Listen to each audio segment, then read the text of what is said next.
Bismillahirrahmanirrahim. Alhamdulillahi rabbil alamin. Wassalatu wassalamu ala asyrafil anbiya'i wal mursalin wa ala alihi wa sahbihi ajma'in.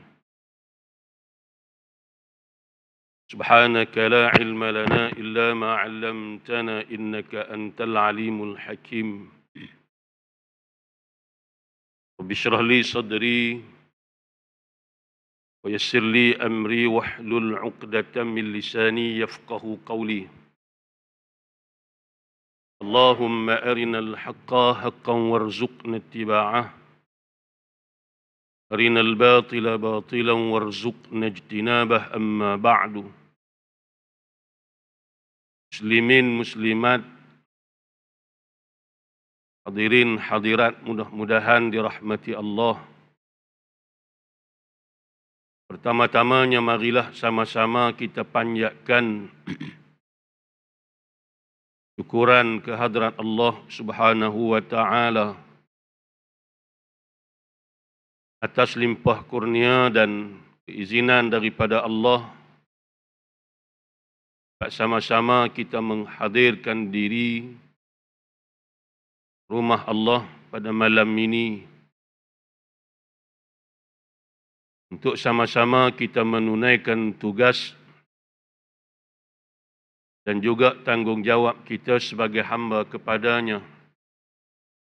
Mudah-mudahan kita sentiasa dirahmati dan diberkati oleh Allah Subhanahu wa taala. Hadirin yang dikasihi sekalian, kita sambung balik bacaan kitab At-Tibyan fi Adabi Hamalatil Quran lil Imam An-Nawawi rahimahullah. Sampai pada muka surat yang ke-43. Pada perkara yang ke-81, qala al-musannifur rahimahullahu ta'ala, nafa'ana bi'ulumihi fid darain amin. Kata Imam Nawawi, asal kata dia yang ke-81, dan daripada perkara yang patut diambil berat dengannya dengan perkara itu ialah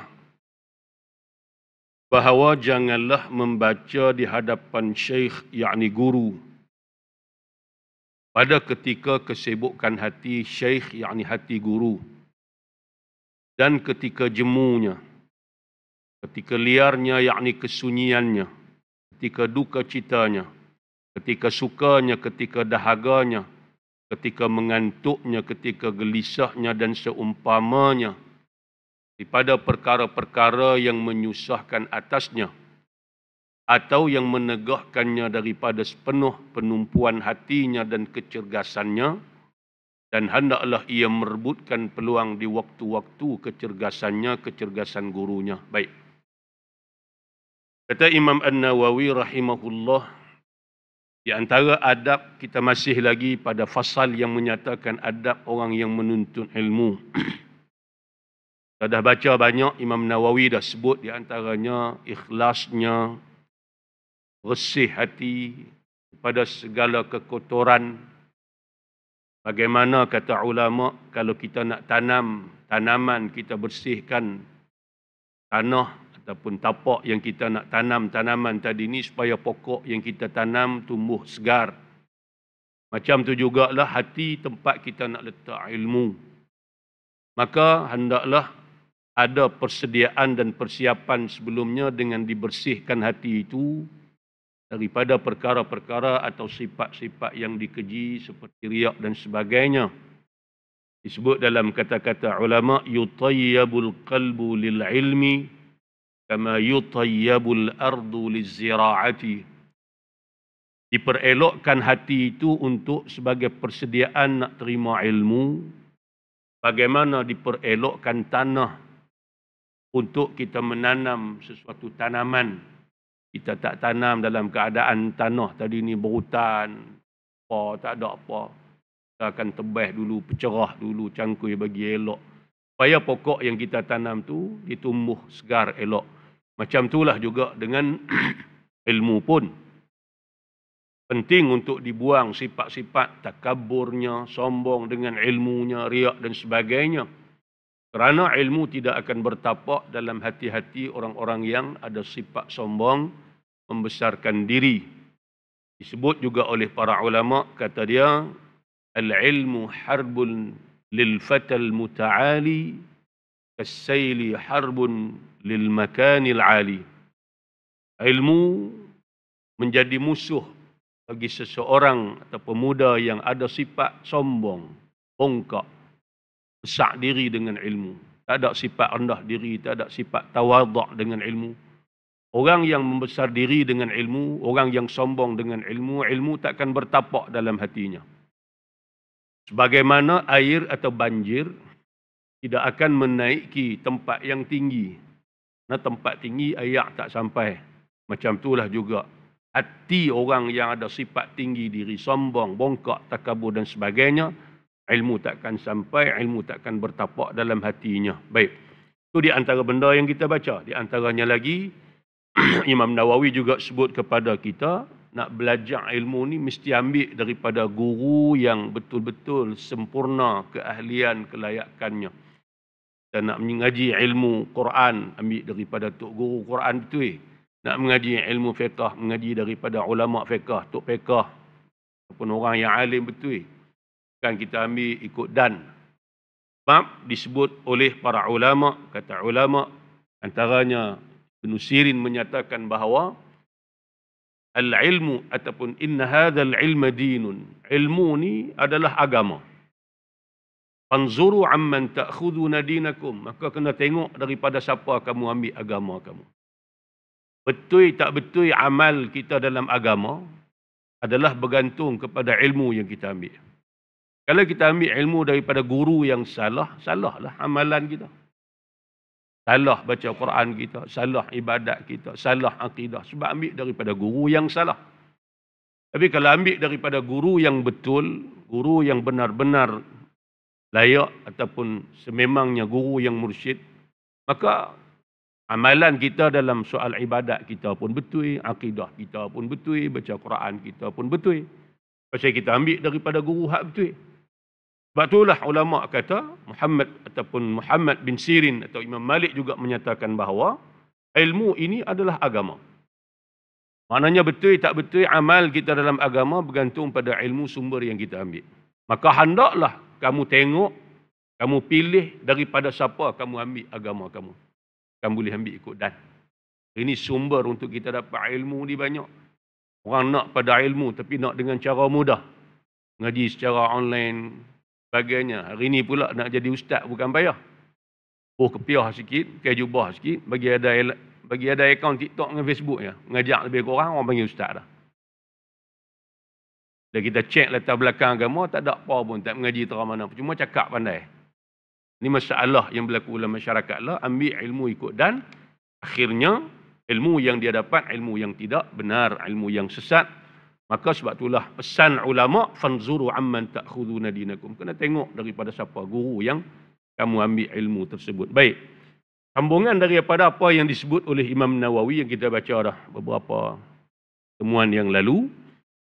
Yang pertamanya kata Imam Nawawi pada perkara 81 tadi ni, bila kita mengaji dengan guru, guru ni pun ada juga dia manusia. Ada ketika dia letih, ada ketika dia penat, ada ketika dia tak larat, ada ketika dia tak sihat.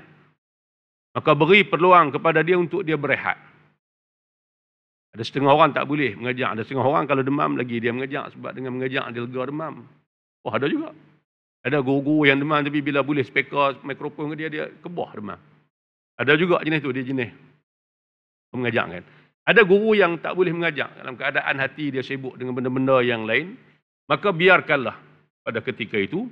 Dan juga kata Imam Nawawi, janganlah kita merasa jemu untuk ambil ilmu daripada guru ketika mana guru yang kita mengaji tadi sihat umur, sihat tubuh badan dia, kuat lagi.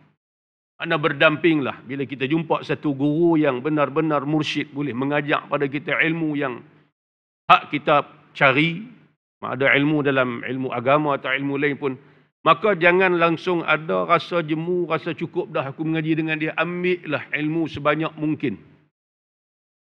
Sebab akan sampai satu ketika, dia akan mati. Bila dia mati, sebab tu kata ulama, sebab tu kata Nabi, Allah tidak mencabut ilmu itu daripada hati manusia ni sebagaimana cabutnya pisau ataupun golok daripada sarung dia. Tapi Allah cabut ilmu daripada dada manusia ini dengan biqabdil ulama. Dengan Allah mematikan orang-orang alim, para ulama di kalangan kita. Lepas tu bila mati alim ulama, habis ilmu. Selapih demi selapih demi selapih. Tak ada dah. Kurang dah ulama-ulama yang betul-betul hebat macam mana zaman dulu. Ada pun ustaz-ustaz cerdang macam kita ni lah. Bolehlah sikit-sikit mengaji pun dalam bidang masing-masing. Tanya bidang lain kita tak erti dah. Kita mengaji secara pengkhususan, khusus dalam bidang kita masing-masing. Tanya bab lain kita pun tak boleh nak jawab dan sebagainya. Berbeza dengan ulama-ulama dulu mengaji. Bidang apa pun, bahasa Arab mesti boleh. Nahu saraf ni kiri kanan memang duduk. Dalam mengajilah bab fiqh pun, kalau dia alim fiqh pun nahu saraf dia boleh. Mengajilah Suluddin pun nahu saraf dia boleh. Mengajilah bahasa Arab lebih-lebih lagi lah. Mengaji Quran pun nahu saraf dia boleh. Itu kita mengaji dengan tok-tok guru dulu, kalau mengaji walaupun di masjid dengan sistem pondok yang ada. Kadang-kadang dalam masa sejam tu dia mengajak 2 baris je, mengajak tafsir. Walaupun mengajak tafsir 2 baris, 3 baris dalam tempoh sejam, habis dia ulas. Habis dia ulas. Ingat lagi masa duduk menadah kitab di Masjid Muhammadi Kota Baru. Ramai tokoh-tokoh. Takwe, ramailah. Di antaranya tokoh-tokoh di Ismail, ramai yang pernah memegang ataupun menjadi mudir di Ma'had ataupun di Pondok Moden di Kelantan. Bila kita tengok mereka mengajak tadi ni, kita boleh, ilmu nahu saraf ni kadang-kadang boleh bukan mengaji secara formal nahu saraf ni. Kita boleh cara tak langsung. Dia mengajak tafsir pun dia akan sentuh bab nahu saraf, i'rab dan sebagainya. Dia mengajak fiqh pun dia akan sentuh bab nahu saraf dan sebagainya. Hatta mengajak kitab jawi sekalipun. Dia ada mubtada, khabarnya, fa'il, fa'il, maf'ulnya dan sebagainya. Dia akan sebut satu-satu. Detail. Abang kata ilmu mereka tu tinggi. Kita lah ni mengajak, baris pun baca tak betul lah. Jadi nak banding dengan ulama-ulama dulu jauh bezalah. Maka sebab itulah kata dia di sini, kata Imam Nawawi, selama mana kita ada peluang untuk ambil ilmu, kita cedok ilmu, kaut ilmu daripada tok-tok guru dulu ni. Orang lama, walaupun mengaji sijil tak ada pun, mengaji pondok, berpuluh tahun sijil tak ada. Tapi alim, Masya Allah. Kita yang sijil bertimbun-timbun ni belum tentu. Belum tentu. Mengaji pula sistem semester lah ni. Satu semester mana sampai 6 bulan, tak campur cuti lagi. Raya puasa pun kita cuti, raya haji pun kita cuti. Raya Cina pun kita cuti, Hindu Raya pun kita cuti. Cuti sungguh. Jadi campur-campur pimel satu semester tu berapa bulan ni? Mengaji pula kadang-kadang bersilibus. Tu pun tak habis. Bila boleh sijil kita nak tunjuk hebat pada tok-tok guru dulu. Tak usah duk sembang derah lah. Sikit sangat ilmu yang kita ada. Jadi, maka di sini selama mana kita ada peluang untuk ambil ilmu daripada guru-guru yang mutqin, guru yang mursyid ni, ambil lah. Rebutlah peluang. Mengaji sungguh-sungguh. Sebab, tempoh untuk mereka duduk dengan kita tu tak lama. Selama mana ada peluang ambil lah. 10 tahun pun 10 tahun lah. 15 tahun pun 15 tahun lah. Ambil sebanyak mungkin, kata Imam Nawawi. Baik. 82. Dan daripada adab-adabnya, daripada adab-adab menuntut ilmu, dan daripada adab-adabnya, adab-adab menuntut ilmu, bahawa menanggung ia terhadap kekasaran syekhnya dan keburukan perangainya, dan janganlah menghalangkan yang demikian itu daripada melaziminya atau mendampinginya, dan daripada i'tiqad tentang kesempurnaannya, dan hendaklah ia mentakwilkan, menanggungkan perbuatan-perbuatan dan perkataan-perkataan yang pada zahirnya buruk itu dengan takwil yang betul. Tabak dengan guru yang kasak, cengih lah istilah kita. Guru ni, lebih pergi mengajak Quran, kena cengih, tak cengih, payah boleh. Kalau mengajak Quran duk panjang. Baca pula salah pula. Panjang lah. Baca sekali lagi, salah lagi. Lah panjang lah, lambat boleh lagu tu. Memang lambat boleh.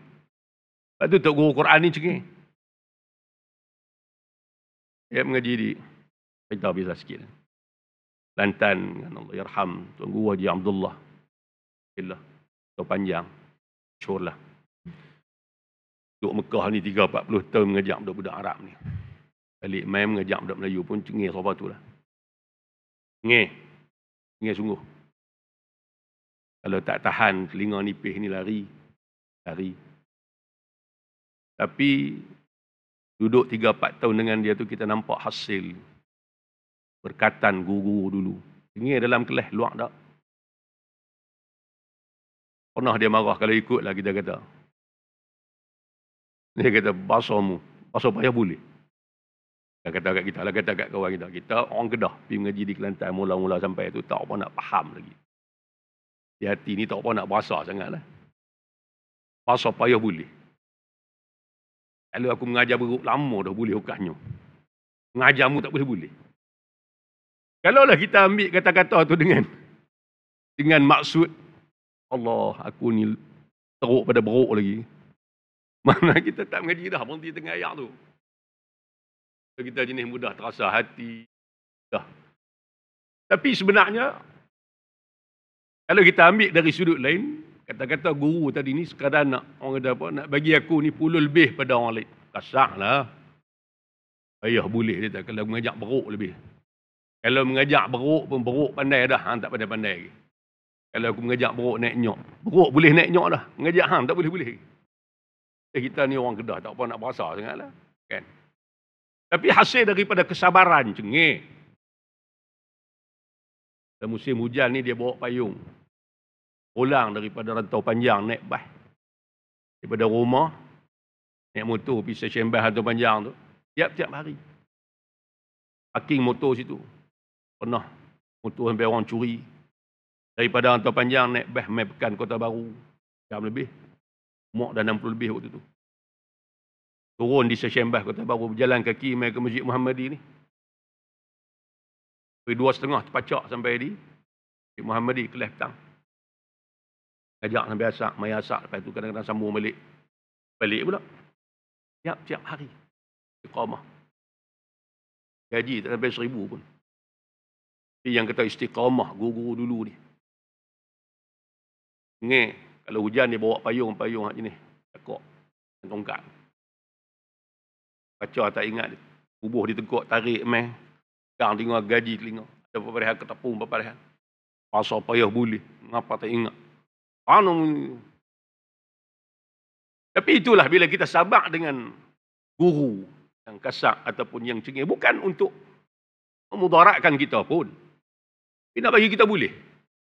Dia nak murid dia boleh macam dia ataupun lebih pada dia. Itu kita jadi orang. Di hari ini tak boleh buat apa. Tak boleh buat apa. Gang rotan pun tak boleh. Tu budak-budak jadi apa? Tak heran. Satu tahap pun, guru pengajak pun, kot suka hamba. Nak jadi orang kan? Tak mau jadi orang kan ikut suka. Sedangkan rotan tadi kita tengok bukanlah memudaratkan murid, sama sekali tidak.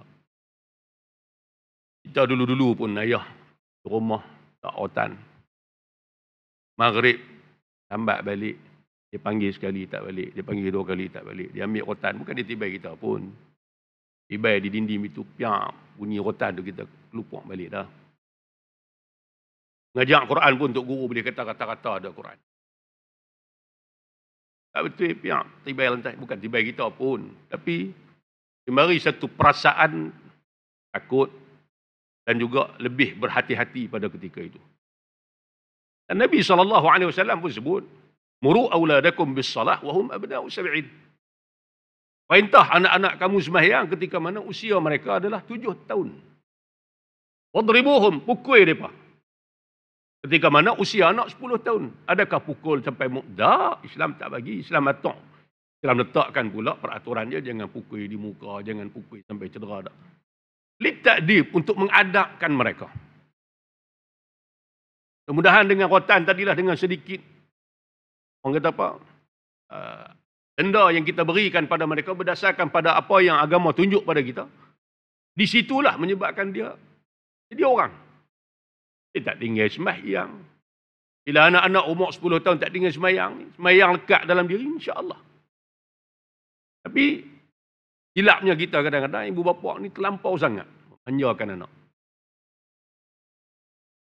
Sampai kadang-kadang bila ada guru-guru buat solat jemaah di masjid, surau sekolah pun kita bantah. Ayah, lambat, sebagainya. Sedangkan anak-anak kita diajak dengan apa yang diacuankan oleh agama pada kita. Demikianlah kita tengok hasil pada hari ini jadi lagu itulah. Tapi bila kita jadi masalah, kita cuba nak rongkaikan masalah dengan pemikiran kita. Kita tak balik pada cara penyelesaian mengikut yang agama susun, agama atok pada. Sampai bila pun masalah takkan selesai. Maka di sinilah kata Imam Nawawi, apabila guru tadi cengeng dan kadang-kadang kata-kata dia menyebabkan kita terasa hati, tabaklah. Kalau dia cengeng pun. Sebab nak bagi kita boleh. Dan kita mak pak pun kalaulah anak-anak balik mengadu hal pada kita, kalau benda-benda yang remeh sangat tu, ambil kira lah. Kecuali lah kalau sampai peringkat. Yalah, kalau guru hukum sampai melampau tu tak patut sangat lah. Kan, bukan cara mendidik. Sebab itulah Imam Syafi'i rahimahullah di antaranya kata-kata yang masyhur, dia kata apa? Wa man lam yasbir ala murri ta'allumi sa'atan tajarra'a dhullal jahli tula hayati. Siapa-siapa yang tak sabar untuk melalui kepahitan, kesakitan, kepayahan menuntut ilmu untuk satu ketika, maka dia terpaksa merasai, dia terpaksa menghadapi kehinaan, kepahitan, kehinaan hidup, kejahilan panjang hayat dia. Siapa yang tak sabar dengan kepayahan zat untuk menuntut ilmu, maka dia terpaksa menanggung kejahilan ini sepanjang hayat. Tak mengaji ni bukan lama. Kita tengok dalam sistem pengajian kita ni, umur 4-5 tahun kita masuk anak-anak kita di peringkat pendidikan awal, tadika dan sebagainya. So umur 7 tahun, 12 sekolah rendah. 13 sampai umur 17 ambil SPM semua, habis pergi ke peringkat universiti. Tahun 5 tahun, umur 21, 22 habislah tempoh mengaji secara formalnya, kan. Umur 21. Jadi tempoh mengaji itu sekat umur tu ya. Kalau Allah bagi hidup kita sampai umur 60, 70, makna kita ada baki lagi 40, 50 tahun di depan untuk kita. Maka kata Imam Syafi'i, kalaulah dalam tempoh umur sehingga 21 tahun tu kita tak sabar dengan kepayahan, tahan mengaji, malas, tak mau pergi sekolah, tak mau mengaji, tak mau periksa, tak mau baca buku, tak mau, maka kita terpaksa menanggung kejahilan, terpaksa duduk dalam kejahilan sepanjang hayat lagi 40 tahun tu duduk dalam keadaan jahil, tak ada ilmu. Contoh mudah, kalaulah kita tak mengaji Quran, mudah kita faham. Mengaji Quran ni sejak daripada umur kita 6-7, umur kita dah didedahkan dengan Quran sampai umur 12 tahun, bagi baca, bagi boleh. Kalaulah dalam tempoh sekolah rendah tu 6-7 tahun tu, kalau kita tak mengaji Quran tu betul, dan kita sebagai ibu bapa pun tak beri Quran pada anak-anak. Sekolah menengah kita tak ada nak tengok, pergi universiti pun kita tak ada nak tengok dah. Kalau dalam tempoh yang singkat tu kita tak bagi Quran pada anak-anak, dan anak-anak pun tak mengaji Quran, maka dia hidup sepanjang hayat dia lagi umur 30, 40, 50, 60, 70 dalam keadaan tak boleh baca Quran. Sebab apa? Sebab waktu dia mengaji dulu dia tak mengaji. Orang tak pergi mengaji pun dia tak mengaji. Mengaji di sekolah, kelas Quran, ustaz masuk pintu depan, dia keluar pintu belakang. Sonoklah masa tu. Boleh bebas dan sebagainya. Tapi mari satu tahap, umur 20, 30, 40, 50, tak boleh baca Quran, maka terpaksa menanggung kejahilan sepanjang hayat, tak boleh baca Quran, buta Quran, dengan sebab dulu masa hang umur 7, 8, 9, 10, 11, 12 tahun hang tak mengaji Quran. Contoh mudah kita faham. Tapi kalau kita hak mengaji Quran, mak pak kita hadut paksa kita mengaji Quran, umur daripada sekolah rendah, mak kita paksa kita pagi mengaji dah di sekolah walaupun tak banyak. Petang balik pula mengaji Quran tajwid. Kan? Malam maghrib dengan isyak mana pun tak boleh pergi. Pok kita paksa kita pergi mengaji Quran tiap-tiap hari. Maghrib sampai isyak mengaji. Hak daripada kita mengaji masa itulah hari ini kita boleh baca Quran dengan baik, kita kenal Quran. Boleh baca Fatihah dengan betul. Sebab apa? Sebab hak kita mengaji dulu ni. Kemudian kita tambah baik. Lepas daripada itu peringkat menengah, peringkat universiti dan sebagainya. Hak kita mengaji dululah kita bawa bekal sampai hari ini. Sampailah kita pencen, sampailah kita... Itu kata ulama, kata Imam Syafi'i. Kalau kita tak sabar, dengan susah payah mengaji waktu umur kita muda, esok kita terpaksa hidup dalam kejahilan sepanjang hayat. Anak-anak tempoh mengaji, suruh mengaji. Kalau dia nak kerja pun, hang mengaji. Duit hang aku boleh tanggung, makan minum hang aku boleh tanggung. Kerja bila-bila pun boleh dapat balik. Tapi mengaji takkan berulang dah. Mengaji takkan berulang dah. Paling-paling tak ada pun habis sampai peringkat diploma, peringkat ijazah, biar mengaji sampai habis. Hari ini, budaya hari ini, anak-anak kita dia hilang semangat nak mengaji dah. Itu tak pelik kita tengok data pun, hak yang tak periksa SPM 10,000, hak yang tak mau masuk kemasukan ke universiti IPT pun berkurangan dan sebagainya. Sebab dia banyak benda lain. Dia seronok buat kerja. Dia duk bawa Grab, dia duk bawa apa dia boleh 2-3 ribu sebulan. Pak dia kata hang mengaji, dengan tak mengaji. Dia kata cik tak mau mengaji dah ya. Takkan tak mau mengaji. Saya cik kerja lah pun boleh 3-4 ribu dah. Saya kena mengaji, tak apalah, cik bagilah sebulan kat ayah 500. Duit Grab cik ni. Pak dia kata ikut hang lah. Janji hang bagi kat aku 500 bulan. Tak mengaji. Pak pun dekat tu lah. Kena ada paksaan mengaji. Sebab itulah kata Imam Syafi'i, sabar dalam susah payah mengaji ni. Sebab kita nak hidup lama untuk ilmu yang kita belajar tadi. Baik, kemudian kata dia. Kalaulah ada guru-guru yang marah dengan kata-kata yang mungkin kasar, takwilkan benda tu dengan takwil ataupun kita faham dengan makna yang positif. Untuk guru dulu kata kasar, dalam kelas marah. Tapi bila keluar daripada kelas boleh duduk peluk anak murid, sembang tanya makan ke tak lagi. Itu sifat guru dulu. Anak murid pun hormat. Tak duduk melawan dan sebagainya sebab ada keberkatan dia. Dan kita dapat merasai barakah ilmu guru ni. Bila kita masuk alam pekerjaan dan sebagainya, kita rasa oh inilah berkat guru dulu.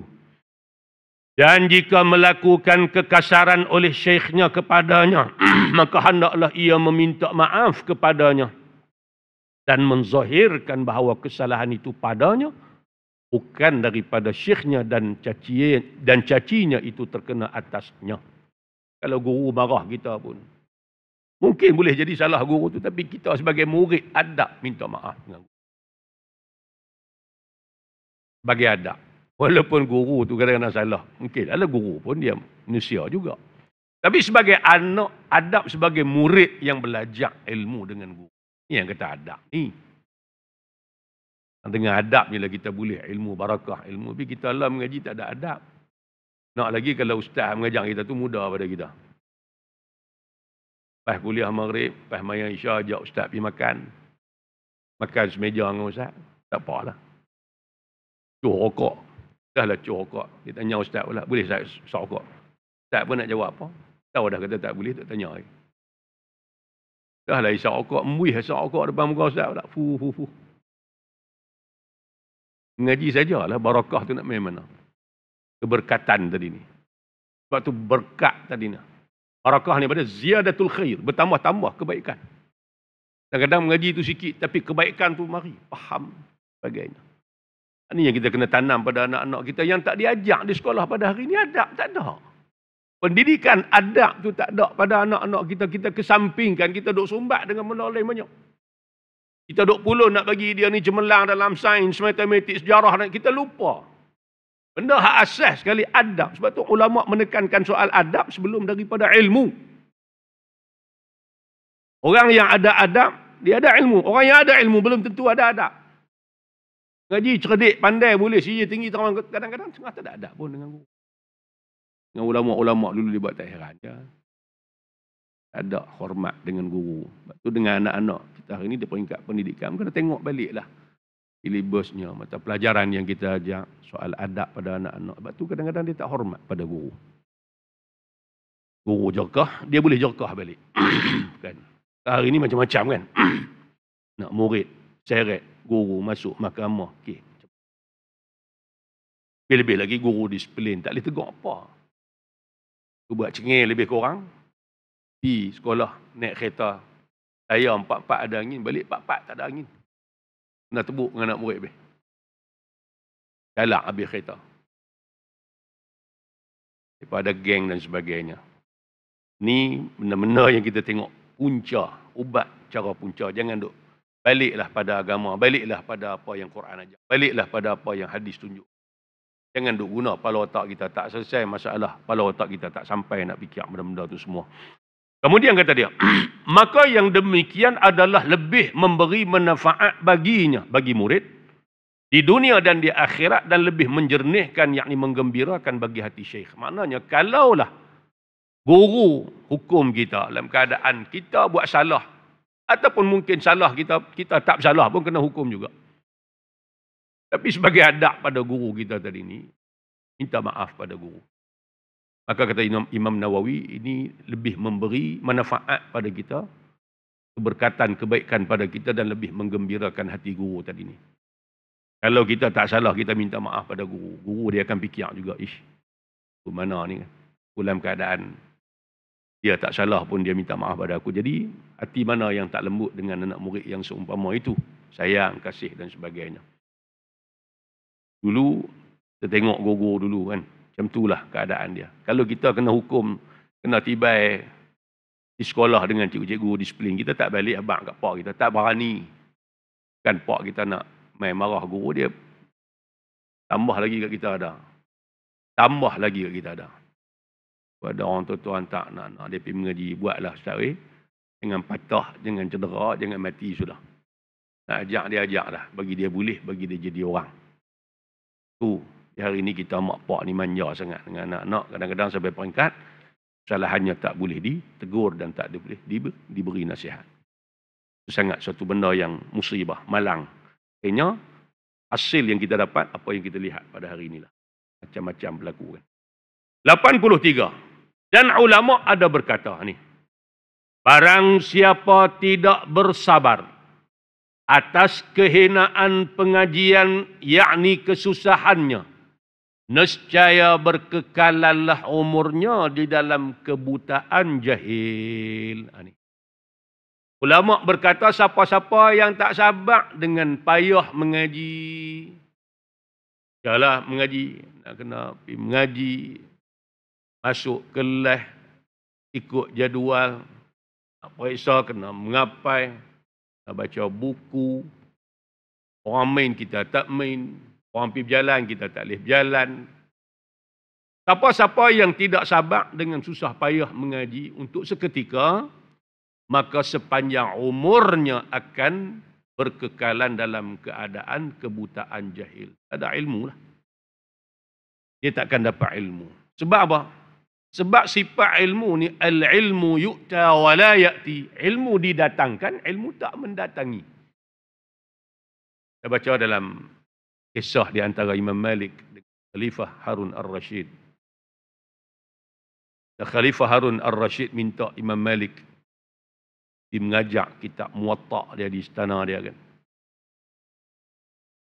Suruh Imam Malik, jemput Imam Malik pergi mengajak kitab Muwatta' di istana dia, istana Khalifah. Untuk dia dengan anak-anak dia mengaji. Imam Malik, dia seorang ulama yang tegas, Imam Daril Hijrah, guru pada Imam Syafi'i. Dia kata, mudah-mudahan Allah merahmati kamu wahai Khalifah. Lalu dia kata, al-ilmu yu'ta wa la ya'ti. Ilmu tidak. Ilmu didatangkan, ilmu tidak mendatangi. Apa maksud dia? Kita kena keluar pergi cari ilmu. Bukan ilmu mai cari kita. Maknanya kalau kamu nak mengaji dengan aku wahai Khalifah, kamu kena pergi mengaji, taman pergi cari taman aku mengajak. Bukan suruh aku pergi mengajak di istana kamu. Walaupun kamu Khalifah, tapi kamu nak ilmu, hormat pada ilmu. Kena tawaduk dengan ilmu. Jangan sombong dengan ilmu. Jangan sombong dengan ilmu. Lalu Harun al-Rashid pun pergi mengaji. Pergi cari Imam Malik mengajak di mana, dia pun pergi mengaji. Orang lain pakat duduk di bawah. Dah dia khalifah, orang letak kursi. Duduk di atas kursi. Imam Malik kata apa? Siapa-siapa yang merendah diri dengan ilmu, Allah angkat dia. Siapa-siapa yang sombong dengan ilmu, Allah hina dia. Khalifah Harun al-Rashid pun melonsok, pelan-pelan turun pada kursi, duduk bawah sama dengan orang lain. Walaupun dia khalifah, dia reti hormat ulama. Ulama pun tegah. Tak kira hang siapa, khalifah ke siapa ke. Tapi dengan ilmu dia ada adab dia. Kalau kita ada sifat tawaduk, merendah diri dengan ilmu, kita dapat. Tapi kalau kita sombong dengan ilmu, kita takkan dapat. Sebab ilmu dia takkan masuk dalam hati dua jenis manusia. Yang pertama yang sombong dengan ilmu. Yang keduanya yang malu. Malu nak pergi mengaji. Malu nak baca Quran sekali tak betul. Orang nak kata apa pula? Tua dah baca tak betul. Bila pun tak boleh baca Quran. Malu tak kena tempat. Ini dia antara apa yang ulama pesan pada kita. Baik, kemudian kata dia. Dan barang siapa bersabar atasnya, siapa-siapa sabar atas susah payah menuntut ilmu mengaji, nescaya kembali pekerjaannya kepada kemuliaan di akhirat dan dunia. Dia akan mulia. Allah sebut dalam Quran, yarfa'illahu alladhina amanu minkum walladhina utul ilma darajat. Allah angkat orang-orang beriman di kalangan kamu dan orang-orang yang dikurniakan ilmu. Allah angkat kedudukannya akan beberapa derajat. Dunia Allah angkat. Akhirat lebih-lebih lagi. Dalam kitab Bahrul Mazi ada cerita bagaimana satu orang budak. Yang dia ni istimewa lah. Bongkok, jalan pun capik. Dalam kitab Bahrul Mazi ada sebut. Orang pemuda budak di Mekah pada waktu itu. Bila dia pergi main dengan kawan-kawan ni, kawan-kawan pakai duk hina dia lah. Sebab apa? Sebab fizikal tak sempurna macam orang lain. Yang bongkok, dan jalan pun kecok, capik. Bila dia dengan kawan-kawan, kawan-kawan pakai duk hina dia. Lalu balik mengadu kat mak-mak, kata lah macam ni lah. Pergi mengaji. Tak ada benda lain yang boleh angkat darjat kemuliaan kamu selain daripada ilmu. Kalau nak harap fizikal kamu apa semua, memanglah kamu duduk dengan orang-orang akan hina kamu. Tapi ilmu akan memuliakan kamu. Dia pergi mengaji. Awak diri pergi mengaji menuntut ilmu sampai akhirnya balik jadi alim dalam ilmu fiqh dan sebagainya. Akhirnya diangkat sebagai qadhi besar di Mekah pada ketika itu. Dalam kitab Bahrul Mazi ada sebut. Itulah yarfa'illahu alladhina amanu minkum walladhina utul ilma darajat. Allah angkat kedudukan. Allah angkat kedudukan dengan sebab ilmu tadi ni. Maka tak ada benda lain. Kita tengok berapa banyak keluarga-keluarga yang miskin, dahulunya dihina, tak dipandang masyarakat dan sebagainya. Tapi mak pak ni susah payah. Gang satu ya, tak ada benda lain yang boleh mengeluarkan kamu daripada kemiskinan, kehinaan ini melainkan dengan ilmu. Hantar mengaji. Susah payah pun hantar mengaji. Lah kali anak-anak berjaya. Kita tengok berubah kehidupan keluarga tadi dengan sebab anak-anak berilmu tadi ni. Beri harta belum tentu boleh mulia. Tapi beri ilmu insya-Allah mulia dunia akhirat. Dan akhirat pun Allah angkat darjat. Ini janji Allah. Yarfa'illahu alladhina amanu minkum walladhina utul ilma darajat. Dunia pun Allah angkat. Akhirat pun Allah angkat lebih-lebih lagi. Sebab itulah jangan merasa jemu untuk mencari ilmu dan jangan kita hilangkan semangat anak-anak kita untuk menuntut ilmu. Dan daripadanya asar makna riwayat daripada sahabat, daripada tabi'in yang masyhur daripada Ibnu Abbas radhiyallahu anhuma. Abdullah Ibnu Abbas pupu Nabi, lahir 3 tahun sebelum Nabi hijrah ke kota Madinah. Abdullah Ibnu Abbas pernah berkata, zalalta taliban fa'azazta matluban. Artinya, kamu berasa hina di waktu menuntut. Waktu kita menuntut ilmu ni bahasa payah, bahasa hina, bahasa... Bacalah kan. Letih, susah, payah. Nak kena bangkit pagi, pergi mengaji, apa semua. Sampai peringkat tinggi kita keluar daripada rumah, bawa diri pergi luar negara. Pasal nak menuntut ilmu. Duduk dalam negara orang, duduk pula dalam keadaan makan minum pun kan sempurna apa pun. Duit pun tak ada kadang-kadang. Kan? Budak duduk universiti kadang-kadang. Walaupun dapat BTPTN duit kan cukup. Makan pun kadang-kadang. Buah nasi, buah kuah. Buah telur sebiji. Jadi, zaman mengaji. Berasa hina, berasa miskin, berasa susah, berasa payah. Waktu kita menuntut ilmu. Fa'azazta matluban, maka kamu berasa mulia di waktu dituntut. Tapi esok bila dah habis mengaji, kita kerja, tak ada ilmu, kita mengajak orang lain. Waktu itulah kita berasa, bila orang cari kita nak tuntut ilmu, kita berasa bahawasanya Allah, mulianya ilmu. Mulianya ilmu. Orang cari kita pasal apa? Pasal ilmu tadilah. Orang tak tengok dah keturunan kita siapa, kita mai daripada mana, background kita orang susah ke apakah. Dia orang alim, dia ada ilmu. Nak ilmu, kena mengaji dengan dia. Nak erti, kena mengaji dengan dia. Maka orang cari kita. Dengan sebab ilmu yang kita ada tadi ni. Walaupun dulu kita berasa susah, hina mengaji. Tapi bila kita dah mengajak orang, baru kita berasa, barulah kita merasai kemuliaan ilmu itu. Kata Ibnu Abbas radhiyallahu anhumah. Dan alangkah eloknya orang yang berkata, Man lam yadhuq ta'mal madallati sa'atan qata'a az-zamana bi asrihi madhlulan. Artinya, barang siapa tidak mengecapi rasa kehinaan satu saat, yakni satu ketika, nescaya menghabisi ia semua masanya dalam keadaan terhina. Kalau kita tak berasa payah, kalau kita tak melalui kepayahan satu ketika dalam hidup kita, kita takkan mulia, kita takkan senang. Tapi siapa yang melalui kepayahan seketika, payah menuntut ilmu. Macam tadilah. Kan lama pun, habis kuat umur 20-an kita habis mengaji. Kita masuk alam pekerjaan. Kalaulah sepanjang umur kita awal 20-an, awal umur 20, awal 20 tahun kita tu kita duduk mengaji. Masuk umur kita 20-30, kita akan hidup dalam keadaan berilmu, tidak jahil, mulia. Tapi kalau seawal usia 20-an ni kita malas mengaji, kita tak mau menuntut ilmu. Mai umur 30, 40, 50, 60 pun. Kita dalam keadaan jahil.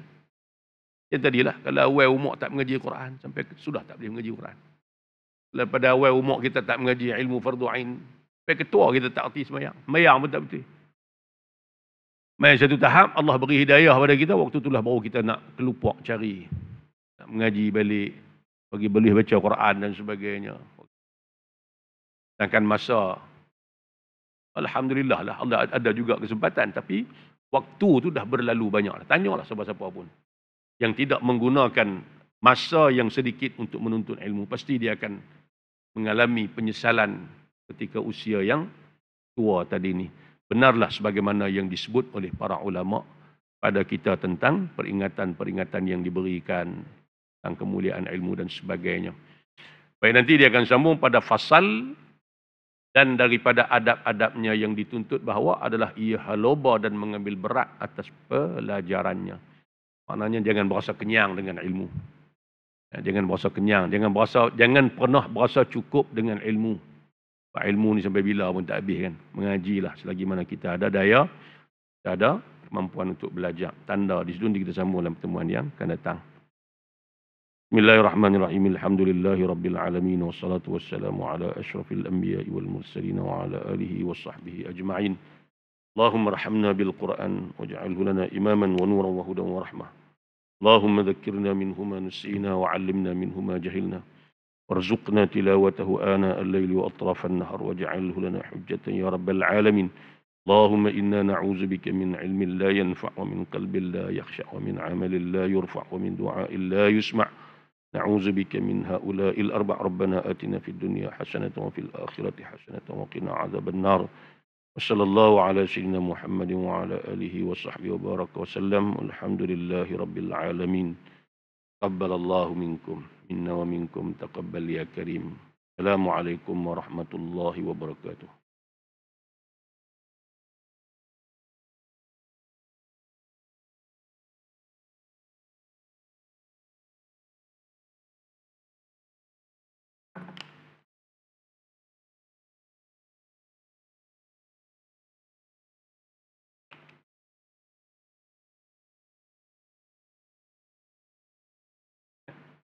Kawan.